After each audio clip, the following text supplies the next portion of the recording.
Namaste. Namaste. When I ask people and listen to their icebreaker speeches on the stage, they say that they have grown by watching Chan, Tom and Jerry, Hannah Montana, and Disney. And when I talk about myself, I say that I have grown up watching Ramayan. I've grown up watching Ramayan, seeing Ramayan, breathing Ramayan, and reading Ramayan, as it is evident here.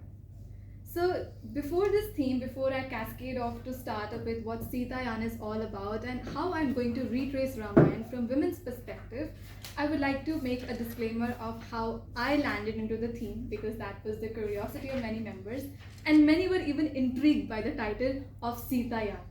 We have heard Ramayan, and Sitayan is a completely new concept. So let's get started.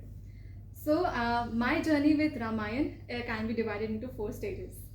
So the first stage was the first I, and that was initiation. When I was a kid, around 4 or 5 years, I used to sleep with my mom and dad encased between them in the center of the bed. Each night, my dad would narrate me the story of Ramayana. And what was beautiful was that in the span of just 5 minutes, the entire narrative of Ramayana would get completed. He would say, Lord Ram was one of the 4 brothers who was born to Dashrath. They eventually get 3 because of the 2 vows of Kaikeyi. They go to the jungle with Sita. Goddess Sita gets abducted. There is a fight with Ramayan. Goddess Sita comes back and she is again banished to the forest. In a single stroke, the entire story used to get completed. And I used to hear that tale again and again, even if I knew what was coming next. And that was the time I developed interest in Ramayan. The second area when I got initiated was watching Ramlila. When I was a kid, there used to be the staging of Ramlila every day, and I used to go hand in hand with my dad each day at 8:30 p.m. and sit there till 12 until and unless Sita haran ho jata tha, or unless and until there was this Lanka Dahan. And after 2 years, when Ramlila is going to be staged again, I'm going to go there tomorrow and re-witness my childhood days. I used to remember that I used to buy these weapons of purchasing the quiver with the arrows and shoot like Ram. I used to fight like Ravan with the sword and behave like Hanuman with the mace. And that were the glorious days I still remember. As I grew up, it was the second stage which began. And that was when I was in 3rd or 4th grade. Around the year 2005 or 2006, you may expect that to be. And that was the time, if you remember, Devina Banerjee and Gurmeet had a staged Ramayan play, which was on Imagine TV in India. I don't know whether the channel exists, but these were the people I idolized. And second stage was idolization, when Lord Ram was the ultimate deity on earth, and I would sing along the opening song when Ramayana used to be staged. And I still have the video recollections of the stage. The times passed by, Ramayan's story from perspective of Lord Ram was enshrined in my mind. But eventually, as I started growing up and I entered the grade 9th, when people read Chetan Bhagat's Half-Curved Friend, when people read 50 Shades of Grey, I took a different course altogether.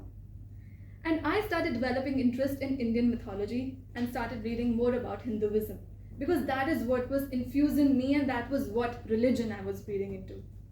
And I got acquainted with this book. This was Sita by Devdutt Patnaik. And this 3rd stage was investigation. Investigating whether the Ramayana which I have seen on staging, whether the Ramayana which I see on television, is it really so? And in this book, I came to know about the intricacies, the textures, and the deep-seated myths and truths which are surfacing under the tale. Ramayana can be said in one stroke by a layman, but the one who reads this book knows that it is even more deep, even more intricate, and even more difficult to interpret the meanings than Mahabharata. If you can narrate the Mahabharata in one stroke, you will have a treat from me. And then the second book I picked up was this. This is Warrior of Mithila. And this was written, it is a fictional account of Sita's perspective of Ramayana, and it was authored by Amish Tripathi. And in this book, though it is a fictional account, I got to know about how Goddess Sita would have felt, and she is portrayed as a warrior and a princess who takes decision of running how Mithila should be governed. And the last book is this one. It's The Forest of Enchantments by Chitra Divakaruni. This book I was reading this year around the month of March and April, and it got me acquainted with how Goddess Sita experienced as a human being the emotions and the emotional turmoil and emotions like love, hate, jealousy, and even endured the pain when she was there under the captivity of Ravana and Ashokvatika. So this book acquainted me as a warrior, this as a human, and this with the details. And with all the stories, as I read more, as I watched Ramlila, as I watched the staging, it gave me more confusion because the more I read, the less confident I became.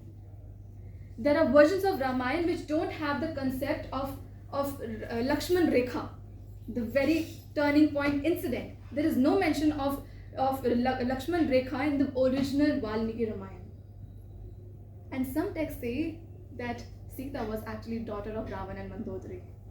Now this might come as a fact and as a shocker to you, but this was true.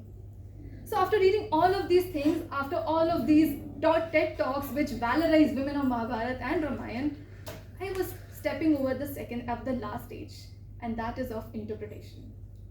And today, when we start with Sitayana, the journey of Sita, how women see Ramayana, it is going to be my perspective. People say that there are 300 versions of Ramayana. And today, you might get to hear the 301st version because Sitayana is going to be my perspective. I'm not going to tell you the facts of what Ramayana is. I'm not going to tell you who Sita was, who Draupadi was, who even Mandodari was, who Sursa was. I won't tell you that because you can find that on Google. But I will tell you of how I have lived the characters and how I breathed them. And with this, I welcome you to the fourth stage of interpretation, that is Sitayana, retracing Ramayana from women's perspective.